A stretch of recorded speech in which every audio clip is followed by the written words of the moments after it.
Assalamualaikum warahmatullahi wabarakatuh.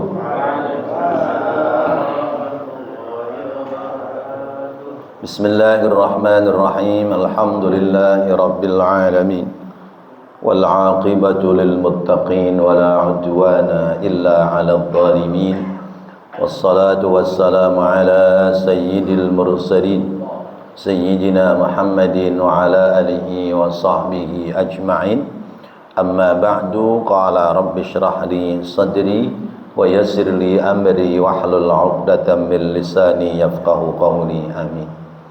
Bapak Ibu hadirin hadirat segenap jamaah pengajian Majelis Ta'lim Masjid Jami' At-Taqwa seluruhnya yang dimuliakan Allah Subhanahu wa taala.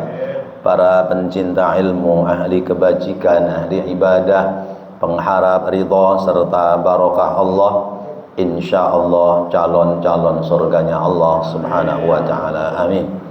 Kita bersyukur kepada Allah, alhamdulillah malam hari ini Allah telah banyak limpahkan rahmat, nikmat serta karunia sehingga kita dapat melangkahkan kaki, mengayunkan tangan hadir dalam rangka kita bertolabul ilmi.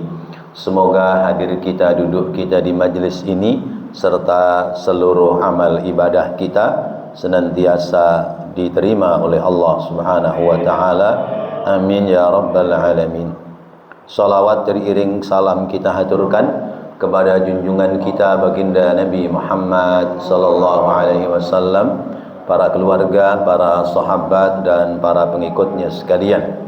Hadirin hadirat, kita kembali membuka kitab Syaraful Ummatil Muhammadiyah, kemuliaan umat Nabi Muhammad sallallahu alaihi wasallam, masih membahas tentang faidah sedekah. Di antaranya bisa mencegah kematian yang mengenaskan. Sebelumnya mari kita berdoa, mohon kepada Allah semoga Allah memberi kita ilmu yang bermanfaat. Bismillahirrahmanirrahim. La ilaha illallah. Astaghfirullah. Allahumma salli wa sallim ala sayyidina Muhammadin wa ala ali sayyidina Muhammad. Allahumma iftah lana bihi abwaba ilmika kama fatahtaha ala anbiya'ika wa ulamaika al-mutaqaddimina wal mutaakhirin wansur alaina rahmataka ya dzal jalali wal ikram. Nawaitu an a'takifa fi hadzal masjidi ma dumtu fihi lillahi ta'ala. Saya niat beriktikaf selama ada di masjid ini karena Allah Ta'ala. Ala hadhihi niyyah wa ala kulli niyyatin salihah wa ila hadratin Nabi Muhammadin sallallahu alaihi wasallam wa ila man bana wa amara hadzal masjid wa ila muallifi hadzal kitab wa usulihim wa furu'ihim wa dhurriyyatihim wa ahli baitihim wa ila arwah abaina wa ummahatina wa ajdadina wa jaddatina wa a'mamina wa ammatina wa akhwalina wa khalatina wa masyayikhina wa asatidhana wa liman lahu haqqun alaina aynama kanu fi quburihim anna Allah yataghashshahum birrahmah wal maghfirah wa yu'li darajatihim wa yuskinuhumul jannah. Al-Fatihah. A'udzu billahi minasy syaithanir rajim. Bismillahirrahmanirrahim. Alhamdulillahi rabbil alamin arrahmanir rahim maliki yaumiddin. Iyyaka na'budu wa iyyaka nasta'in ihdinas siratal mustaqim Shiratal ladzina an'amta 'alaihim ghairil maghdubi 'alaihim waladdallin. Amin. Bismillahirrahmanirrahim. Was-shadaqatu tamna'u mitatas su'i. Dan sedekah itu bisa mencegah dari keadaan mati yang buruk atau mati dalam keadaan yang buruk. Kama jaa, sebagaimana telah datang, dzalika, akan hal itu, riwayat hadis an Abi Hurairah, dari sahabat Abu Hurairah radhiyallahu an, marfu'an, hadis marfu', rawahul Qudai, yang diriwayatkan oleh Imam Al-Qudai. Wal muradu, dan makna bimitatis su'i, dengan mati mengenaskan itu, al-halatu, keadaannya, kondisinya mati mengenaskan, ya, seperti tertabrak kendaraan, mati terbakar, atau mati yang tidak diketahui, baru beberapa hari diketahui kemudian, itu termasuk pada mitatus su'. Al-halatu, keadaannya, allati yakunu 'alaiha, yang ada pada keadaan itu, al-insanu, bagi manusia, indal mauti, saat kematiannya. Jadi mati mengenaskan itu yaitu keadaan kematiannya, ya, saat kematian itu ngenes, ya. Ngenes, ya. Kenapa ngenes? Ya, ada beberapa hal nanti dibahas. Qalat Turbashtiyu, berkata Imam At-Turbashti, wa aradu, dan yang dimaksud biha, pada mitatus su', mati mengenaskan itu, ma, apa-apa, la tuhmadu, yang tidak terpuji, akibatuhu, akhir kesudahannya, ya. Ya, kesudahan dari kematiannya itu tidak terpuji. Wala tu'manu, dan tidak nampak atau tidak terjadi ghailatuhu, yaitu ketenangannya, tidak ada ketenangan dalam kematiannya, minal halati, pada keadaannya, kal faqri al mudfi'i, seperti melarat yang beratnya. Orang melarat, kelewat melarat sampai nggak bisa makan, mati sebab nggak bisa makan, itu termasuk mitatus su'. Wal wasbil muji'i, dan penyakit yang menaun, ya. Penyakit yang lama, ya. Wal alamil muqliqi, ya. Dan sakit yang mengenaskan, ya. Wal ilalil mufdiyati, dan penyakit yang menjadikan sebab ila kufranin ni'mati, kepada kufur nikmat. Wa nisyaniz zikri, dan penyakit yang menjadikan sebab lupa ingat kepada Allah, lupa berzikir. Wal ahwalis syaghilati, dan keadaan yang amat sangat, ya, dalam ketakutannya, amma, dari apa-apa, lahu, baginya, wa alaihi, dan daripadanya, wa nahwiha, dan yang lainnya. Jadi mati mengenaskan itu, para ulama berbeda pemikiran, pendapat, ya. Kalau kata Imam Al-Qudai, berdasarkan hadis Nabi, mati mengenaskan itu halatul lati yakunu 'alaihal insan indal maut, keadaan saat kematian, ya. keadaannya mengenaskan. Mati cemplung sumur. Jadi cemplung sumur, ya, nggak ada yang lihat, nggak ada yang tahu udah mati di dalam sumur. Ya. Mati anyut di kali. Itu namanya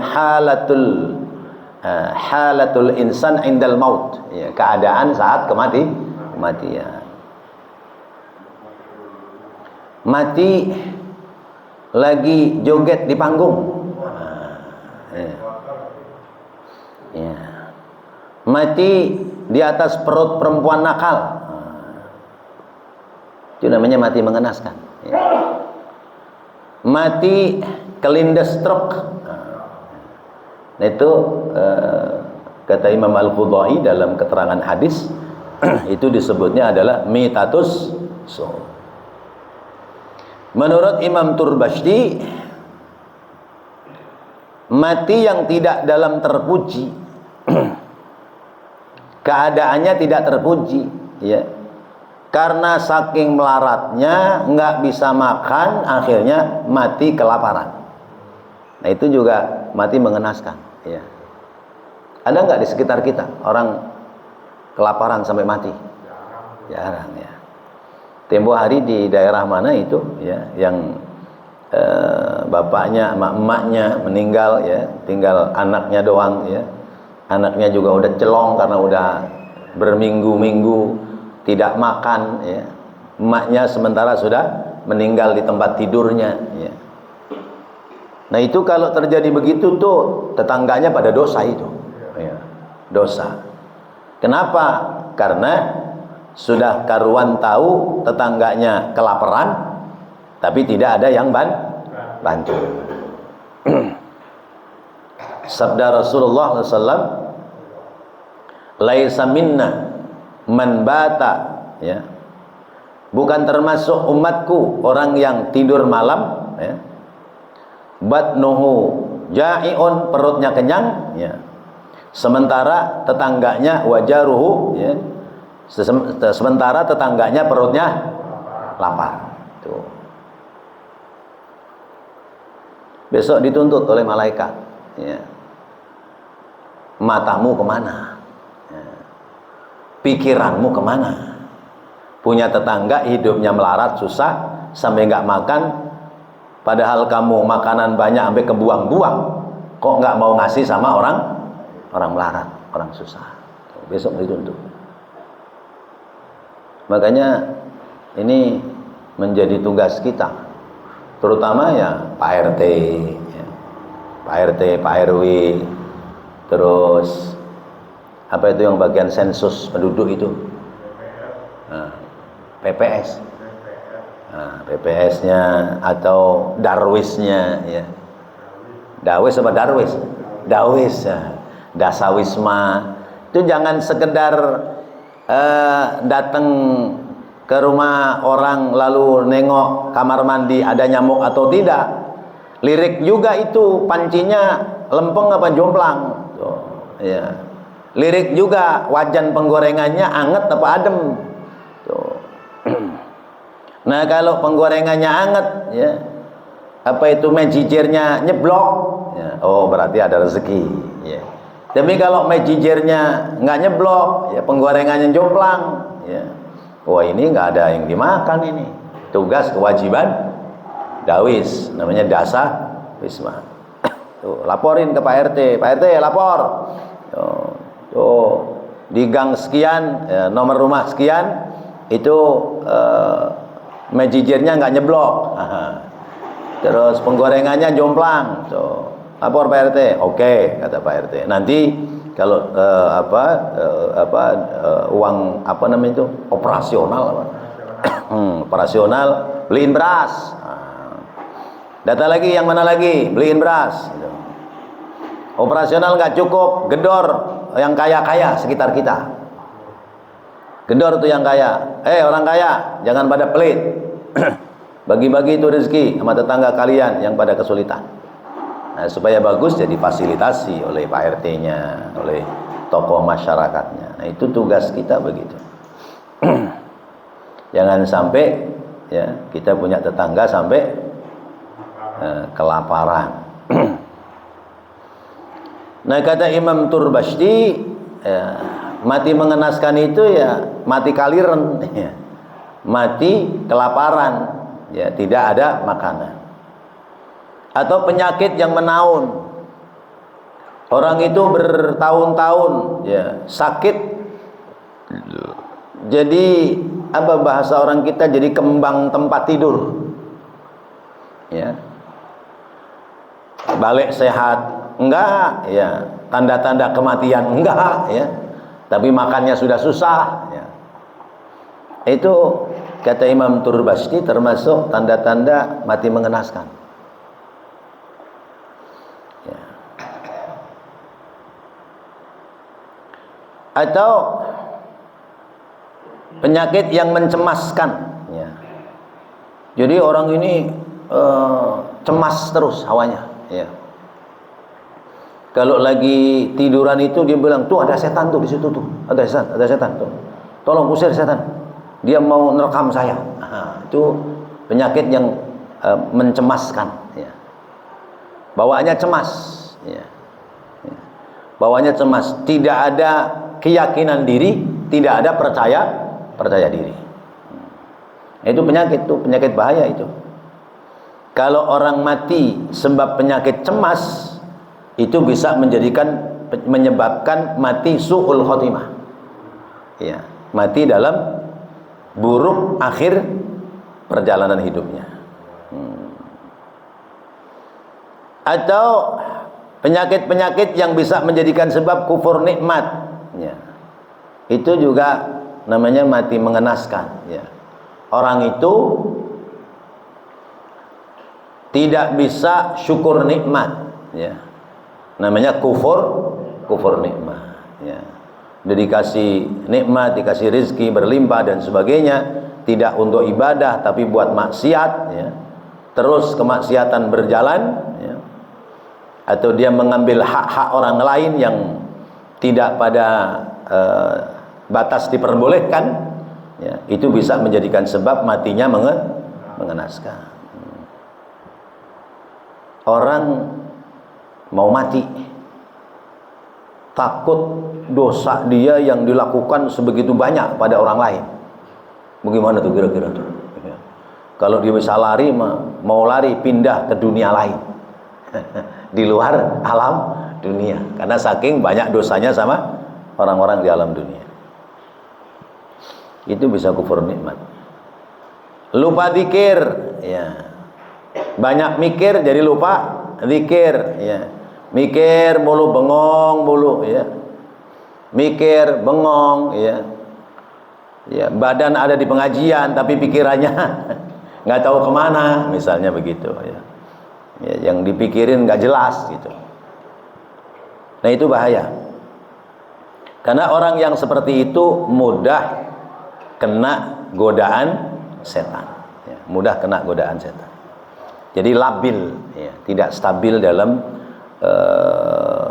melakukan nilai-nilai kebaikan. Atau keadaan yang menakutkan, ya. Jadi bawaannya takut aja, ya. Takut ini, takut itu, takut ini, takut itu. Itu bisa mati mengenaskan, ya. Sebab orang bunuh diri kan kadang-kadang karena ada rasa takut. Cemas, ya. Ya. Ntar saya dibunuh orang, ntar saya jangan-jangan anu dan sebagainya. Biarin dah, saya mati aja dah, gitu. Akhirnya bunuh diri. Ya. Orang mati bunuh diri karena dibully, ya. Sering dibully orang, ya. Ya, sering dikata-katain jelek lo, ya. Bego lo, jelek lo. Ya. Nah, itu cemas, takut, akhirnya bunuh diri. Ya. Ada juga mati bunuh diri karena apa? Ya, istrinya pacaran lagi, misalnya begitu. Ya, cemas, ya, ya, cemas, ya. Padahal orang laki nggak boleh punya prinsip begitu, ya. Ya. Kalau di Madura itu apa namanya? Carok, ya. Ya. Carok itu, ya. Jadi orang bunuh orang lain sebab perempuan, ya. Orang perempuan misalnya dibawa lari sama orang laki-laki lain, ya, itu tandanya perempuannya mau. Kalau nggak mau kan nolak. Nah kalau mau ya udah silakan. Kalau kamu mau bekas saya silakan sono bawa.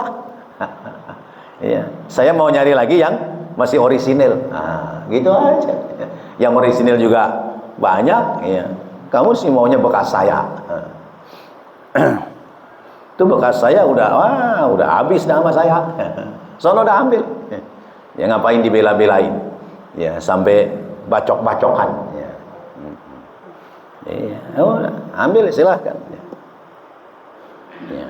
Karena katanya ya, orang perempuan ya kalau sudah merasakan laki-laki lain itu tidak mungkin ada kenikmatan berhubungan dengan suaminya ya. Karena yang terbayang adalah laki-laki lain. Itu katanya begitu ya, wallahu a'lam, tuh cerita orang-orang aja.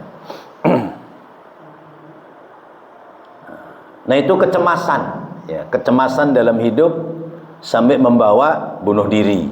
Bunuh diri itu berarti mati mengenaskan. Orang bunuh diri itu matinya kafir apa muslim? Ya belum tentu, ntar dulu ya. Kalau dia orang beriman, apalagi dia tahu bahwa orang kalau terakhir mati itu mengucap la ilaha illallah masuk surga, dia pasang tali itu ya, kemudian ditempelin di lehernya, tapi sebelumnya dia udah mengucap la ilaha illallah Muhammadur Rasulullah, kap mati gitu. Itu mati beriman apa mati kafir? Ayo, mati beriman apa mati kafir itu? Ya, jadi bunuh diri itu perbuatan dosa. Ya, kata penyanyi kan begitu. Ya, bunuh diri itu perbuatan dosa. Maka orang bunuh diri kalau memang dasarnya dia orang beriman, tidak hilang imannya. Tapi dosanya dosa besar karena telah mengorbankan dirinya. Apalagi bunuh diri itu dia berpikir bahwa bunuh diri adalah cara satu-satunya menyelesaikan masalah. Padahal orang bunuh diri itu adalah dia sedang mencari masalah.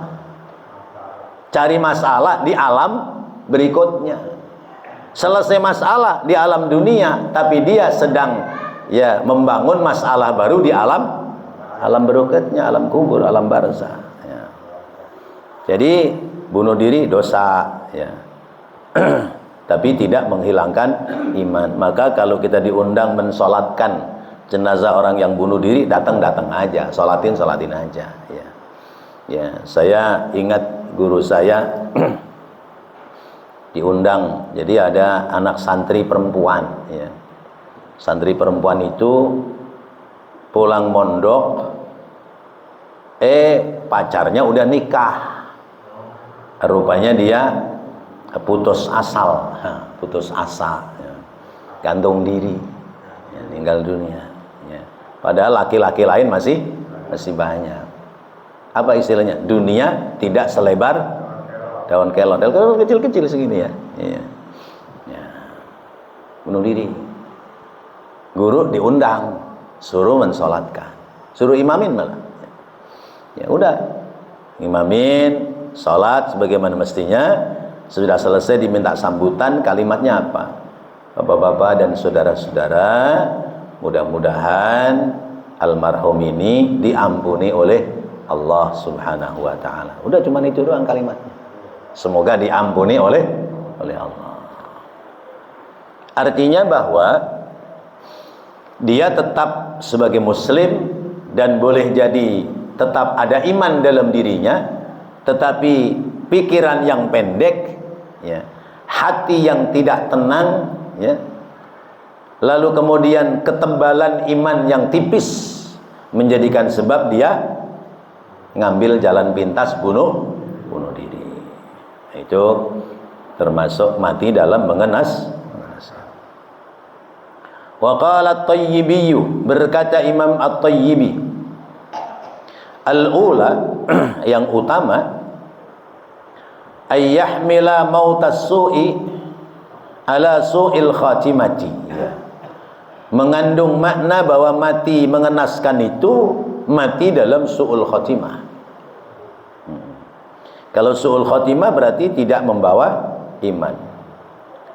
Wa wakhamatil aqibati, dan menjadi buruk akibatnya, minal adabi, sebab akan memperoleh siksa, fil akhirati, di negeri akhirat. Kata Imam Tayyibi, mitatus su', kematian yang mengenaskan itu mati dalam su'ul khotimah.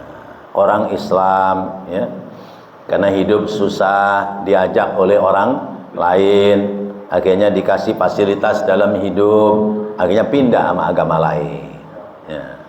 Nah itu mati mengenaskan itu, kata Imam Tayyibi, seperti itu. Matinya tidak dalam husnul khotimah, tidak dalam keadaan beriman, maka akibatnya sangat buruk karena akan mendapati siksa akhirat yang berkepanjangan. Itu menurut Imam Tayyibi. Wa qala Abu Zar'atu, berkata Imam Abu Zar'ah, laisa ma'nahu annal abda yuqaddiru lahu maitatas su', ya. Laisa ma'nahu, bukan maknanya, annal abda, bahwasanya seorang hamba, yaqdiru, ditakdirkan, lahu baginya, maitatas su'i, mati dalam mengenaskan, fatadfa'uhas sadaqatu, lalu menolaknya ya mati mengenaskan dengan sedekah, balil asbabu, akan tetapi sebab ya muqaddiratun ya, sebab-sebab yang telah ditentukan oleh Allah. Kama annal musabbibati, seperti bahwa penyebab-penyebab itu muqaddaratun, menjadi ketentuan. Faman qudirat lahu mitatas su'i, maka siapa orang yang ditakdirkan baginya mati mengenaskan, la taqdiru lahu shadaqatu, maka tidak bisa dirubah padanya lewat sedekah. Walam tuqaddir lahu mitatas su'i, dan orang yang tidak ditakdirkan baginya mati mengenaskan, tuqaddiru lahu shadaqatu, maka bisa ditakdirkan dia mati menjadi baik lewat sedekah. Kata Imam Abu Zar'ah, orang kalau takdirnya mati mengenaskan itu walau bagaimanapun tidak bisa dirubah dengan sedekah, karena takdirnya memang sudah mati mengenaskan ya. Ya. Itu sudah ada dalam takdir Allah. Kalau orang itu takdirnya mati tidak dalam mengenaskan, nggak sedekah pun ya matinya tidak dalam mengenaskan. Tapi tentu ya bahwa Allah menakdirkan akhir kesudahan seseorang itu pada azalinya sudah ada ya, ketentuannya sudah ada, qadanya sudah ada, tapi qadarnya belum ya, qadarnya belum. Qada itu planning, rencana. Qadar ketentuan, eksekusi ya. Jadi misalnya Pak Ketua Masjid punya qada, punya planning, minggu depan ya, atau besok hari Minggu kerja bakti ya, misalnya bersih-bersih masjid. Itu sudah buat planning ya. Siapa yang dikasih tugas? Oh 5 orang ya. 5 orang bersih-bersih ya, kerapiin kipas angin, kerapiin nyuci karpet, nyapu apa segala macam dan sebagainya. Nah itu qada ya. Lalu qadarnya adalah eksekusi ya. Hari Ahad besok. Nah, hari Ahad datang orang mengerjakan. Nah itu namanya qadar. Nah, itu qadar, ketentuan. Nah, antara planning dengan ketentuan itu bisa berbeda, bisa berubah. Yang ditugasi 5 orang, ternyata yang bisa cuman 3 orang. Berarti qadarnya beda dengan qadanya. Kembali kepada ikhtiar manusia. Karena itu Rasulullah menyampaikan innamal a'malu bi khawatimiha.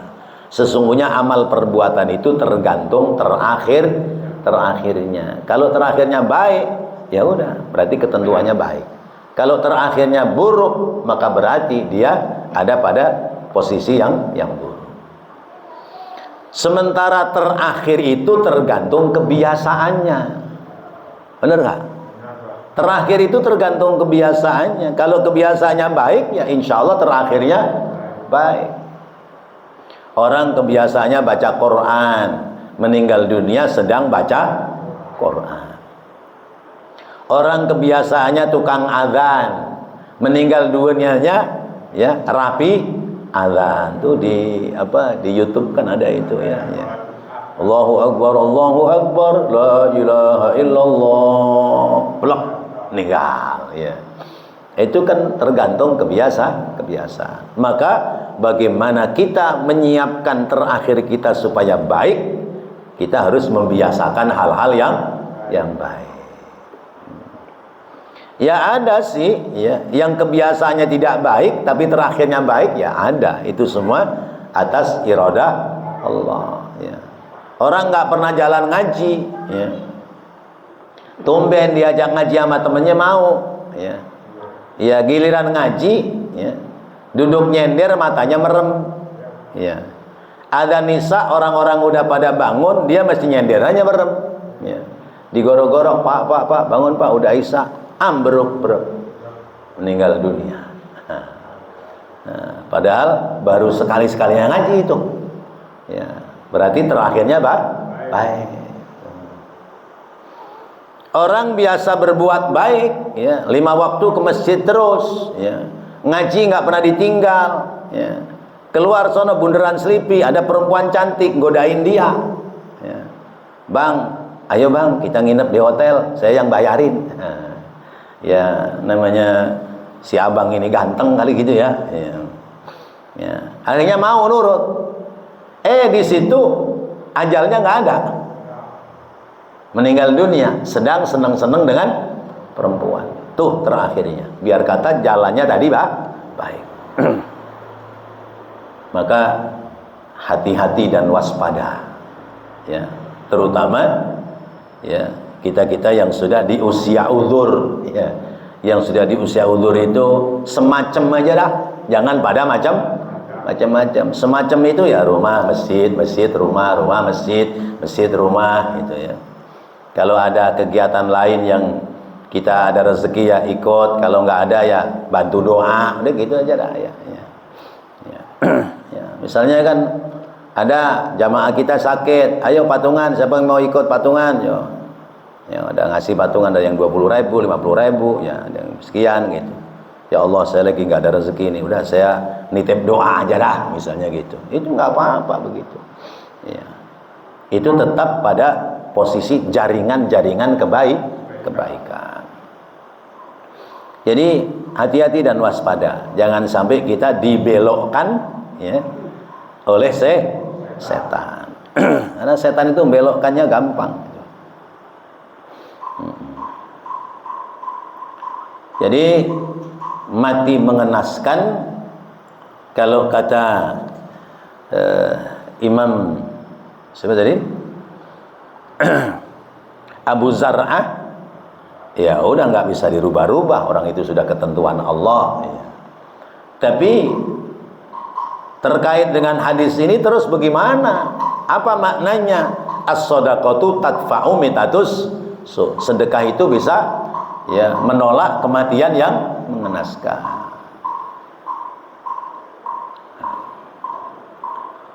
Qala al-Amiri, berkata Imam al-Amiri. Nah, ini jadi pendapat ulama ini. Mitatus su'i, kematian mengenaskan itu qad takunu fis su'ubati. Ya.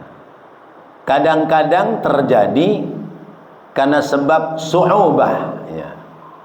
Su'ubah itu maknanya kesulitan. Bisababil mauti, yaitu sampai pada sebab kematian. Kahadmin seperti ya kerobohan rumah, ya rumahnya ambruk, atau longsor, ya, atau anyut, ya. Itu hadmul maut, ya. Yaitu mati karena ketiban bangunan, ya, lagi jalan di tempat ya gedung tinggi yang lagi dibangun, tahu-tahu besinya itu jatuh dari dari rollernya yang di atas, nibanin dia, ya. Nah itu hadmul maut, ya. Wadati jambin, ya. Dan tertimpa benda-benda keras, ya. Tertimpa benda-benda keras. Wahirkin, dan kebakaran, wanahwiha, dan sejenisnya. Nah, itu kata Imam Al-Amiri, mati mengenaskan itu yaitu kesulitan, ya. Tiban rumah, ya, kegencet, ya, masih hidup, ya, napasnya masih ada, tapi tangannya, kakinya udah remuk, ya, matanya doang ketap-ketipnya, itu namanya mengenaskan itu. Atau kebakaran, karuan kalau kebakaran sebadan habis meninggal, kalau kebakaran sebagian doang sekian persen melepuh dia, itu juga mengenaskan. Wa qad takunu su'u halatin fid din.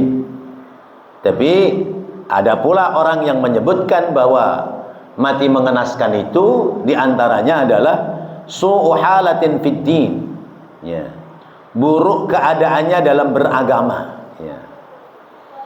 Keadaan dalam beragamanya buruk. Buruk dalam beragama itu seperti apa? Kamautihi ala bid'atin, seperti kematiannya dalam paham bid'ah, ya. Jadi misalnya ada amalan-amalan yang sesungguhnya tidak ada syariat dalam Islam, tapi dia kerjakan dengan alasan itu ada dalam aturan Islam. Nah itu bid'ah, ya. Bid'ah itu kan hal-hal yang baru yang tidak pernah terjadi zaman Rasulullah. Tapi bid'ah yang dimaksud adalah bid'atun dolalah, ya, bid'ah yang menyesatkan. Karena dalam paham ahlus sunnah wal jamaah ada bid'atun hasanah, ada bid'atun dolalah. Ada bid'ah yang baik, ada bid'ah yang buruk. Nah orang itu ada dalam paham bid'ah yang sesat, ya.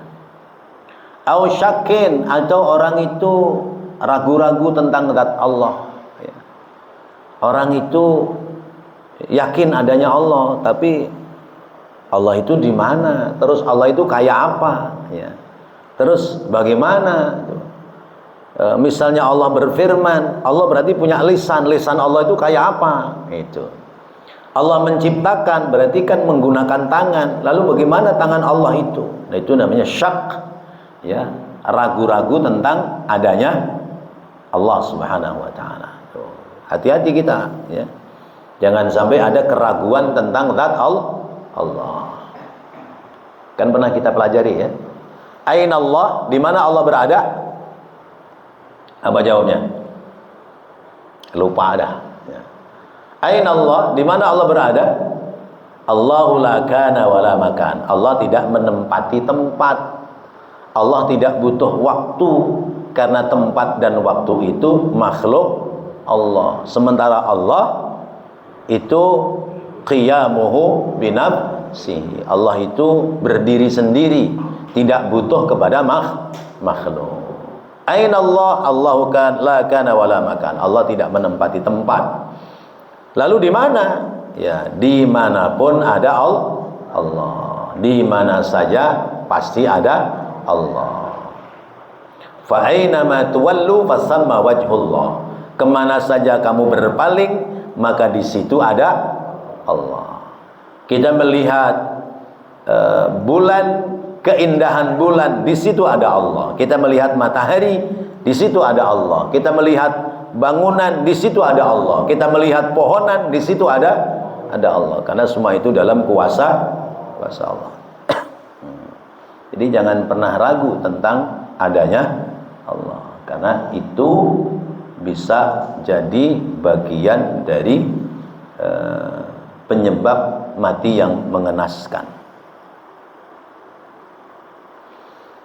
Au israrin ala kabiratin, atau masih berkeinginan untuk melakukan dosa besar, ya.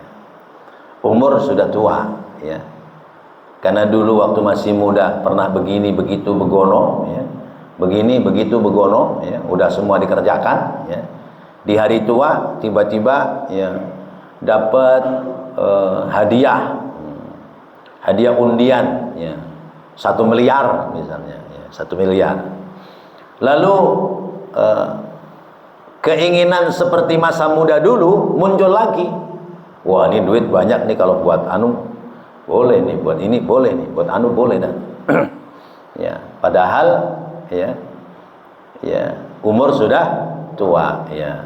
Tahiyat aja jarinya sudah nggak bisa ngacung, ya. Tahiyat aja jarinya sudah nggak bisa ngacung, tapi masih kepingin macam-macam. Nah, itu bahaya. Namanya israrun ala kabiratin, ya. Semangat ingin melakukan dosa besar. Oleh karena itu fahassun ala sadaqati lidaf'iha lidzalik. Karena itu dianjurkan agar orang itu bersedekah supaya bisa menolak dari apa-apa yang menjadikan sebab mati dalam mengenaskan. Masya Allah. Sampai di sini ada yang bertanya, menambahkan, silakan. Iya.